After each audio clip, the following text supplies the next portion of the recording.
IVM. Hello and welcome to Smile India. I'm your host ShifaMaitra, and today I have some delightful gems from across the country.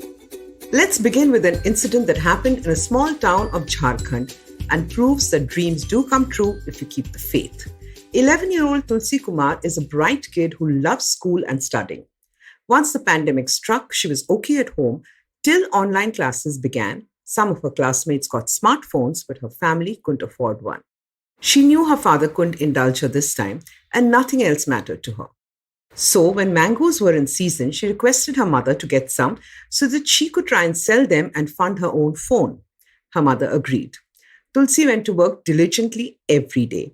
And one day, a stranger got talking to her. She told him why he had to buy her mangoes, and he recorded a video of her talking about why she needed the phone. He shared it on social media, and the post went viral. News agencies and papers picked it up. Amey Hete, a Mumbai-based businessman, read about it and reached out to the journalist, said he would like to help the family. When he spoke to Tulsi's father, he said he'd like to get her a smartphone.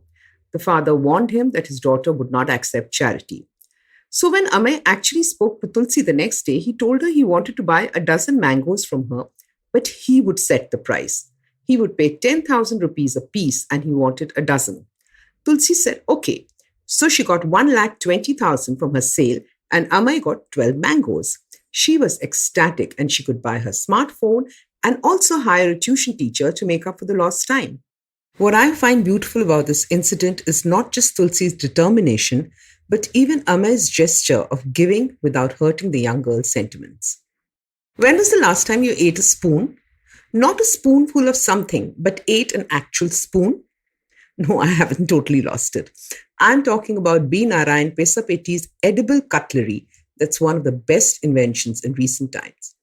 Every time you eat street food, chances are you use a plastic spoon and fork. These very often get reused, which is bad for your health, or get discarded in landfills, which is awful for the environment.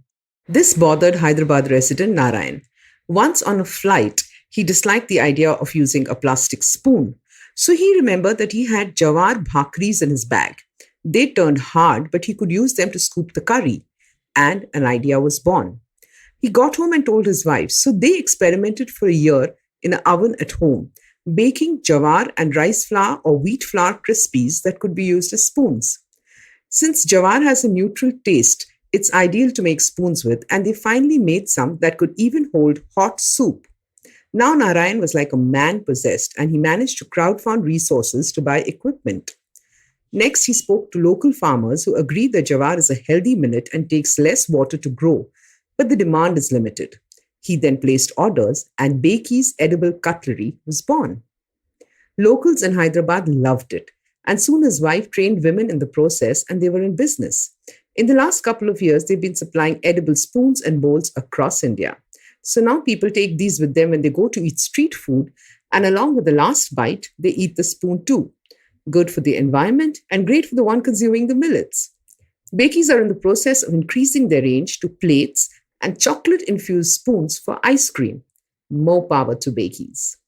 Imagine how the parents of a 3-year-old felt when their daughter got afflicted by polio and was paralyzed neck downwards. This was over 60 years ago, but their daughter was a fighter. They lived in Jodhpur, and all the child got was pity or was totally ignored. Her parents gave her unwavering support, and Kusumlata never looked back. She couldn't go to school, but when a tutor came home for her brother, she picked the alphabet by listening at the age of 11. She loved studying, and with her father's encouragement, she was ready for her class 10 exams by the age of 15. She fared really well and next joined a co-ed college and did her BA in political science. She made friends, and her fun personality really helped. She went on to do her MA and won a gold medal. This was followed up with a law degree and then a PhD in political science. Dr. Kusumlata Bhandari became a professor and the head of the political science department at Jai Narayan Vyas University. All through, she kept helping people who were in a situation like her. She ensured fee waiver for them at Jodhpur University. She was instrumental in pushing for male ballot for the disabled. Next, she began Pragya Niketan, a home for blind and specially able people. Here, they get free stay and food along with love and laughter. Post-retirement, Kusumlata also lives here And at 66, she has a full day with helping students get jobs, gardening, and even creating clothes on her motor-driven sewing machine. She truly lives life to the hilt. Now let me tell you about someone who took volunteer tourism to the next level. Krishna Mohanty loves backpacking and discovering new places. 3 years ago, her travels took her to Meghalaya. Here in a hilly region, she found a remote village called Nongrim. There, she met an old couple who lived in a gorgeous wooden home. They asked her to take pictures of the property and offered her free boarding in exchange. Then she noticed that some local kids used to come there to study every morning. The couple were doing what they could, and the students could read and write in Khasi, their local language, and some of them knew a bit of English. Krishna felt like she could do a lot to help. She realized that they needed teachers, a toilet block, books, and charts. The locals scoffed at her and said, "Listen, you're a tourist. Thanks for your suggestions." She went back to Bangalore and shared some pictures online. Next, she began a crowdfunding project and soon had money coming in and books. The next year, she went back and lived with the locals like they did, walked up a hill to fetch water, ate what they ate, and soon the school began taking shape. A library was set up, charts were put up, professional teachers came in and gave age-appropriate lessons. By then, Krishna had exhausted her funds and was back to the city. She does plan to raise funds again and go back to the school, build the toilet blocks, and give some children a better chance at progress. I think that's amazing. That's it for today, and I'll be back next week with more delightful news from India. Till then, stay home, stay safe, and get vaccinated. For more interesting information on our country, please like and follow Good News Indians on Facebook. To hear more engaging podcasts, download the IVM app, go to the IVM website, or look for us wherever you get podcasts from. To stay in touch with me, you could look up ShifaMaitra on Twitter and Instagram. Since you heard and liked Smile India in English, you could check out our Hindi version too and recommend it to people who prefer podcasts in Hindi.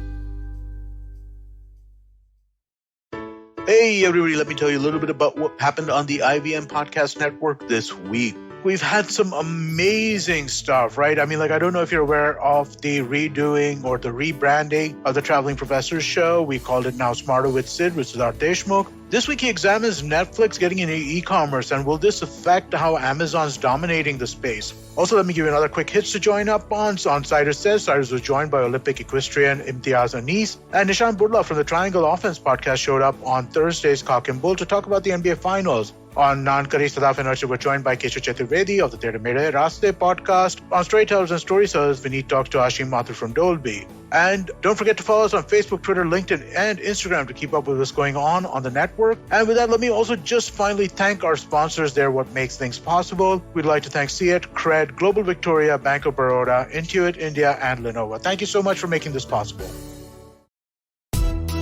Hi, I'm Zarina Poonawalla, host of the Empowering Series podcast on the IVM network. I happen to be a peak performance coach and leadership coach by profession, and I'm here to share with you productivity tools, life-altering techniques, and real-life hacks to help you achieve your maximum potential in everything you do, your relationships, professions, careers. So tune in every Monday to unleash your inner power. Be safe, be well, be empowered.